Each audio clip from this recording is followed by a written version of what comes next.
You know that feeling, right? That weird, kind of spooky feeling when an online ad pops up for something you were literally just talking about? Well, today, we're pulling back the curtain on how that actually happens. It all starts with that one universal thought we've all had. My phone has got to be listening to me. We're going to dig into that feeling.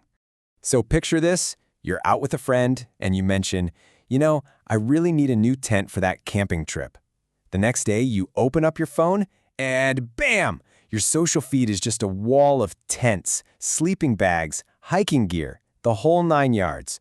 Now, let me tell you, that is absolutely not a coincidence. It's not magic. It's a massive, incredibly complex system that's been carefully designed to understand what you want, sometimes even before you realize you want it. All right, so how on earth does it work? Well, it all begins with cracking what we'll call the customer code. Think about the difference between shopping in real life versus online. In a real store, a good salesperson can read your expression, ask you questions, kind of get a feel for what you're looking for. But an online store? It's completely blind. All it has to go on are your clicks. Without more information, it's just guessing in the dark. So how do these online stores learn to see? The answer is one word: data. And we are not talking about a little bit of data. We're talking about mountains of it. And this goes so far beyond just your name. They know how many times you've been to their site, which website you clicked from to get there, everything you've ever bought, and maybe most importantly, everything you've put in your cart and then abandoned. They know roughly where you are, what kind of computer you're on. All these little breadcrumbs create an incredibly detailed digital picture of you. Okay, but having a ton of data is one thing. Making sense of it is another. All that information is basically just noise until you have a brain to process it. For online stores, that brain is AI, and it works using 3 distinct engines.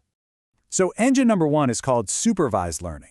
The best analogy for this is a student who's studying for a test, but they have the answer key. You feed the AI millions of examples that are already labeled. This is a cat. This is a dog. And over time, it learns to recognize the pattern so it can make super accurate predictions on its own. Engine number 2 is the total opposite. It's called unsupervised learning. This time, you give the AI a massive jumble of data with no labels, no answer key. Its job is to be like an explorer in a new land, wandering through the data and figuring out on its own what things naturally group together. It finds the hidden patterns all by itself. And our third engine is reinforcement learning. Honestly, the easiest way to get this one is to think about training a puppy. The AI tries an action. If it leads to a good outcome, like you clicking buy, it gets a digital treat, a reward. If it does something bad, it gets a punishment. Through tons of trial and error, it learns which actions lead to the biggest reward in the long run. Okay, so let's lock this in real quick. You've got supervised learning, the student with the answer key, whose goal is to predict the right answer. You have unsupervised learning, the explorer, trying to discover hidden patterns. And you have reinforcement learning, the dog learning a trick, trying to get the biggest treat at the end. All right, enough of the techie theory. What does any of this actually look like when you're just trying to buy a pair of socks? Let's connect these AI engines to what's happening right there in your shopping cart. So, supervised learning, that's the engine behind what's called predictive analytics. It looks at your past behavior, compares it to millions of other shoppers, and makes an educated guess about what you're going to buy next. When a store like Macy's used this to send targeted emails, their online sales shot up by as much as 12%. That shows you just how powerful a good guess can be. Now, unsupervised learning, the explorer, this is where things get really fascinating. It sifts through all the customer data and automatically creates groups. It might discover a group of premium professionals who buy high-end gear, or budget families who always look for sales. The crazy part is no human told it to look for these groups. The AI found them on its own. And finally, reinforcement learning is the engine for the really dynamic stuff. It's constantly running little experiments. Which product recommendation will make you stay on the site just a little longer? If you're booking a flight, what's the absolute highest price it can show you that you'll still pay? It's not just thinking about one sale, it's learning how to maximize profit and keep you coming back over the long haul. So all of this adds up to an incredibly convenient, personalized world. It's amazing, right? But, and this is a really big but, this convenience doesn't come for free. There are some serious hidden costs we absolutely need to talk about.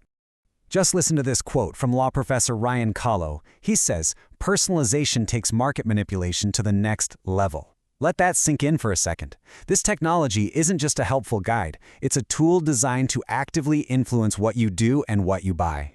And it can get uncomfortably personal.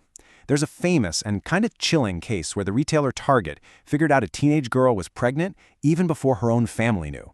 How? The system simply noticed a pattern. She started buying things like unscented lotion and specific vitamin supplements. That was enough for the AI to connect the dots. Really, this all boils down to three huge challenges. First, our data privacy. Our personal information is being used in ways we probably never agreed to. Second, market manipulation. These systems can learn our psychological weak spots and exploit them. And finally, you get these data monopolies, where a few giant companies have this incredible advantage because they have more data than anyone else. So, on the one hand, what we get is the ultimate convenience, a world that feels like it was perfectly tailored just for us. But as these systems get better and better at knowing us, we have to stop and ask a serious question. What's the real price of all this convenience? And who's really in the driver's seat when we make a choice?